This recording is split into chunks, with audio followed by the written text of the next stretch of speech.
Esse é o Ancapso e nós vamos falar agora de uma disputa entre Brasil e Estados Unidos na Comissão Interamericana de Direitos Humanos. Vocês lembram da Comissão Interamericana de Direitos Humanos, não lembram? O pessoal que vem aqui, o tal do Vaca, que esteve aqui no Brasil fazendo um relatório que nunca saiu o relatório dele, pelo menos não saiu até agora, né? E olha o que aconteceu. Essa comissão, ela tem 7 representantes principais, são 7 chefes que mandam na comissão, né? E o que acontecia até aqui é que a maior parte deles era de esquerda, como eu falei para vocês, é o que acontece nessas instituições todas, né? E agora a OEA elegeu a cubana Rosa Maria Payá como membro da Comissão Interamericana de Direitos Humanos. E o curioso é isso, o Lula está desesperado, a esquerda aqui no Brasil está desesperada, aqui ó. Trump obtém vaga em órgão de direitos humanos e o Brasil vive um impasse.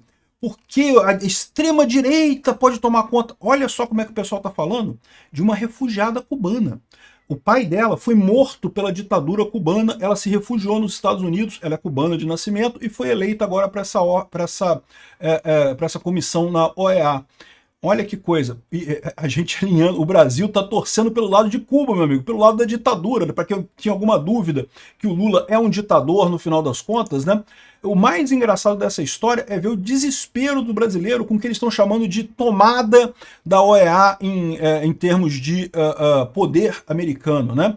Eles estão com medo, porque eles sabem que o Trump vai mexer os pauzinhos lá. É o que eu falei para vocês, a visita do Vaca, não, tá ok, tranquilo, é um órgão muito esquerdista e coisa e tal, mas vai ter pressão americana. E com a pressão americana, que banca a OEA, a verdade é essa, a OEA não existiria sem o Trump, sem os Estados Unidos, as coisas podem andar por lá, tá? Essa notícia foi sugerida por Passivo Russo no Brasil, Usina de Urânio Empobrecido pelo PT e várias outras pessoas. Obrigado aí ao pessoal que sugeriu notícias lá no nosso site, no visãolibertaria.com, e obrigado a você que está assistindo o nosso vídeo. Se você gosta do nosso conteúdo, por favor, deixe o seu like, se inscreva aqui no canal, né? Então tá aqui, essa notícia aqui do La Nación, o pessoal tá comemorando, a Argentina tá feliz. Por quê? Porque o Milei também tem expectativas de que a OEA possa finalmente começar a se desesquerdizar. Olha só, não vai nunca se desesquerdizar, tá? Toda organização grande, hierárquica, tende para a esquerda naturalmente. Mas pelo menos vai sair um pouco da esquerda aberta, né? Então, o que está acontecendo agora lá na OEA? Né? A OEA é um colegiado de 7 pessoas, tá? De 7 representantes que são eleitos pelos países que fazem parte das Américas. A OEA é a organização dos Estados americanos, então votam todos os países que estão na América como um todo, América do Norte, América do Sul, América Central, todo mundo vota ali, né?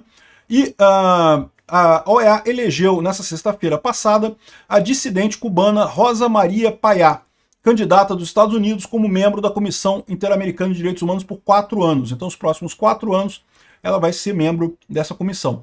A comissão não emitiu nenhum relatório daquela visita do Vaca até aqui. Por quê? Porque até aqui é todo mundo de esquerda. Então é lógico que eles não iriam emitir nada, né? Agora pode ser que mude. Pode ser que o Marco Rubio, né, bote a peça para Maria Payá, dar uma forcinha aquilo ali. Eu acho que esse relatório da OEA é o que vai embasar a lei Magnitsky contra o Alexandre de Moraes. Por quê? Porque aí os Estados Unidos pode dizer que está seguindo um organismo internacional, não é mais uma decisão interna dos Estados Unidos que está vendo. Todo mundo sabe que é um absurdo o que o Alexandre de Moraes está fazendo, mas ter um relatório da OEA implicando o Alexandre de Moraes dá força para o argumento do Trump, né?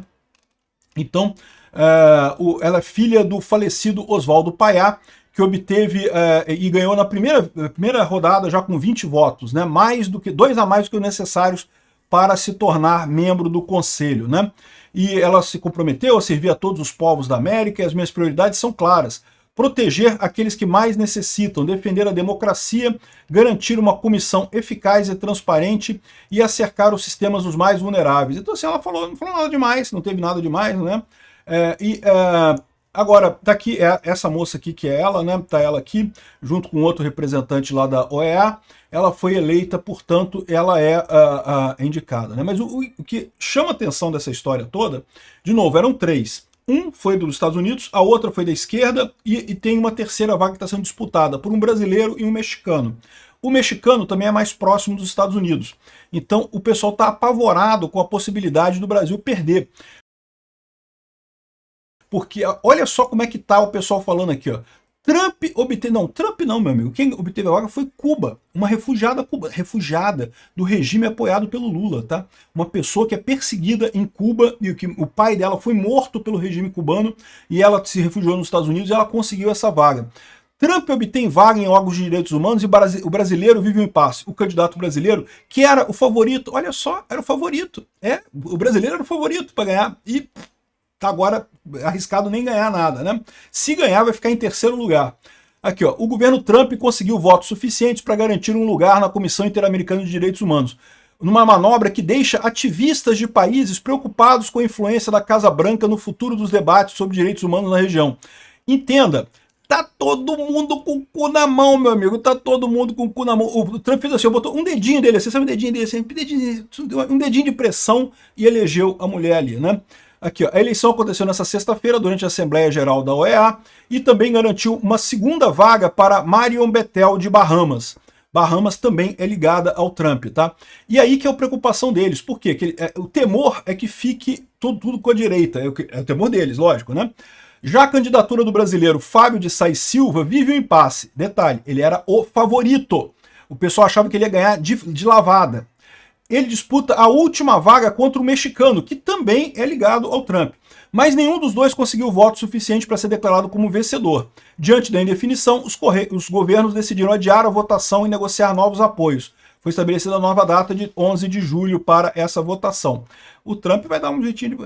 Então eu preciso de 2 dedinhos dessa vez, 2 dedinhos para pressionar, né? O que estava em jogo, 3 das 7 vagas entre os comissários. O risco, olha só, o risco é que pela primeira vez o órgão tivesse ultraconservadores, ultra de extrema direita. Olha a palavra do pessoal, o pessoal está desesperado, meu amigo. Como maioria, o que mudaria de forma profunda a visão de direitos humanos da região. Ia passar a ser direitos humanos de verdade. Ao invés de ser essa porcaria que a esquerda fica vendendo aí, ia ser direitos humanos de verdade, liberdade de expressão, por exemplo, um monte de coisa nesse sentido, né?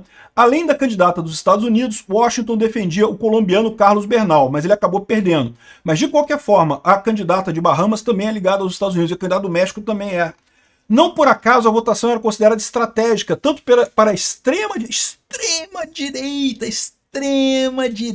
estava querendo pegar o controle do órgão. Pô, mas é uma cadeira só, a extrema direita já pegou o controle do órgão, né? Eles estão apavorados aqui. O temor dos progressistas é que a ala conservadora ficasse com um total de 4 assentos. Mas peraí, só tem 3 vagas em disputa, né? Bom, mas ela deve ter conservadores lá, entre os que estão lá, né? O que formaria maioria para tomar decisões e implementar uma agenda de direitos humanos que atenda aos interesses de movimentos populistas, ou seja, que atenda ao que a população quer, ao que o povo das Américas quer, né? O fato desse pessoal estar desesperado significa que a gente ganhou, galera. A gente vai ter uma força grande agora na OEA, né? Aqui, ó. Ainda que esse equilíbrio seja uma incógnita a partir de agora, a vitória da candidata liderada pelos Estados Unidos acendeu um alerta, apoiado pelo movimento de extrema direita. Esse pessoal, cara. Era tudo comunismo, mas comunismo de último grau. Vai ser muito engraçado, né, se realmente o Trump conseguir pressionar esses organismos internacionais, porque o Lula vive dizendo, né, não tem que botar para a ONU resolver tudo, não sei o que lá. Imagina, se o Trump consegue pressionar a ONU para ficar mais para a direita, o Lula vai continuar achando que tem que mandar tudo para a ONU resolver, né? Ele acha que a ONU tem que resolver, porque a ONU é de extrema esquerda, todo mundo comunista na ONU, né? Enfim, aqui, ó, apoiada pelo movimento da extrema direita, a Casa Branca apresentou Rosa Maria Payá, filha de um dissidente cubano, para uma das 3 vagas e fez intensa pressão sobre os governos. Intensa pressão, fez um dedinho assim, fez uma pressãozinha com um dedinho assim, né? E ganhou, né? E é engraçado como é que esse pessoal coloca ela como ruim, não porque é de extrema direita, porque é dissidente cubana. Pois é, ela está acostumada com a podridão que é a esquerda latino-americana. A esquerda latino-americana, do qual o senhor Jamil Chad faz parte e passa pano, essa cambada de ditador esquerdista que tem na América Latina, ela conhece a podridão desse povo, ela sabe como esses lacaios jornalistas não têm nenhum interesse de direitos humanos, na verdade, eles querem só avançar a agenda comunista nessas entidades, né? Então, estão preocupados, isso é um bom sinal pra gente, eles estão preocupados, aqui, ó. Ela chegou em primeiro lugar, ela ganhou, o brasileiro era o favorito. Ela ganhou. Primeiro lugar com 20 votos dos 32 possíveis. Entre os brasileiros, a visão é que Payá será uma potencial articuladora da extrema direita.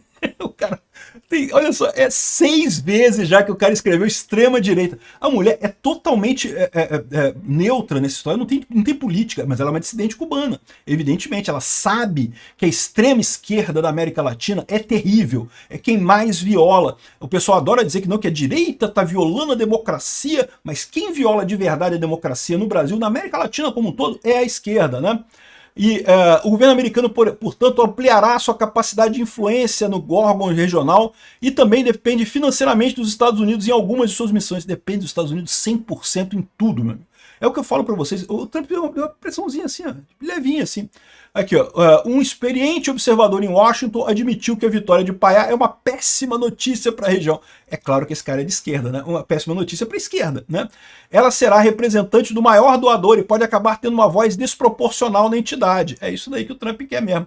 Aí vai sair o relatório do Vaca. Vai sair o relatório do Vaca do jeito que a gente quer. E o relatório do Vaca vai implicar o Alexandre de Moraes. E o relatório do Vaca implicando o Alexandre de Moraes vai dar a base que o Trump quer para botar ele na lei Magnitsky, né? Rubio, de fato, foi um dos primeiros a comemorar. A voz e o incansável trabalho de Payá em defesa da liberdade, da democracia e dos direitos humanos em nossa região são necessários mais agora do que nunca, afirmou o Marco Rubio nas suas redes sociais, né? E outra coisa, a vitória dela também é a vitória do Eduardo Bolsonaro. É que o Eduardo Bolsonaro estava fazendo também, avisando o pessoal que, olha só, vai ter uma briga Trump versus Lula na OAS, né? OAS é o termo em inglês para OEA, né? Então, ou seja, Trump versus Lula. Ia ser o Lula querendo emplacar o brasileiro e o Trump querendo emplacar a Payá, que é lá de Cuba, né? E o pessoal apontando, cuidado que o Lula sempre vai na direção de terroristas, de ditadores e coisa e tal. E parece que ele está do lado certo dessa história. Acabamos ganhando do Lula. Nessa briga Trump versus Lula, marca a primeira derrota do Lula nessa história na diplomacia internacional, né? E ainda pode ser uma derrota maior, tá? Por quê? Porque ainda falta o mexicano. Se o mexicano passar ao invés do brasileiro, vai ser a humilhação completa do Lula. O brasileiro era o favorito, era o que ia ganhar fácil, ia levar uma vaga fácil, ó. Tomou na rabiola. E aqui, ó, aqui está o pessoal falando sobre aqui, ó, as iniciativas do governo Trump falando sobre dizer não para a doutrinação woke, né? Justamente convencendo o pessoal da OEA que ó, aborto não é um direito humano e não sei o que lá, ou seja, o pessoal fazendo realmente pressão lá na OEA. É uma coisa que é importante isso daí. O Trump do nosso lado é uma coisa muito importante realmente, né? Bom, teve aqui a declaração do secretário de Estado, do vice-secretário de Estado, o vice do Marco Rubio, que estava nesse encontro e fez uma declaração aqui, enfim, e uma coisa muito positiva. Ou seja, no final das contas, uma ótima notícia para a gente, ainda mais em tempos sombrios, como a decisão do STF de limitar a liberdade de expressão no Brasil, né? A ADF Internacional, que é uma entidade internacional que luta pela liberdade de expressão, está justamente falando sobre isso, sobre o absurdo que foi a decisão da Suprema Corte brasileira. E isso agora, com o Trump tendo maioria na OEA, a coisa muda de figura. E mesmo que não tenha maioria absoluta, que o brasileiro ainda consiga passar no lugar do mexicano e coisa e tal, o equilíbrio de poder mudou. E é o que eu falo para vocês, esse é o grande erro da esquerda. A esquerda está tratando, não porque extrema direita, que é inaceitável, não pode, estou tratando como se fosse uma pedra no caminho, um detalhezinho que não tem. Não, o povo está movendo nessa direção. É inevitável que em algum momento a OEA vai nesse sentido também, né? E o governo brasileiro também, e o STF também. É inevitável, esse pessoal está se comprometendo por conta de se agarrar a um passado que não existe mais. Bons ventos estão soprando na OEA. Vamos ver se o relatório do Vaca sai agora. Eu acho que agora sai, hein? Obrigado por assistir o vídeo até o final.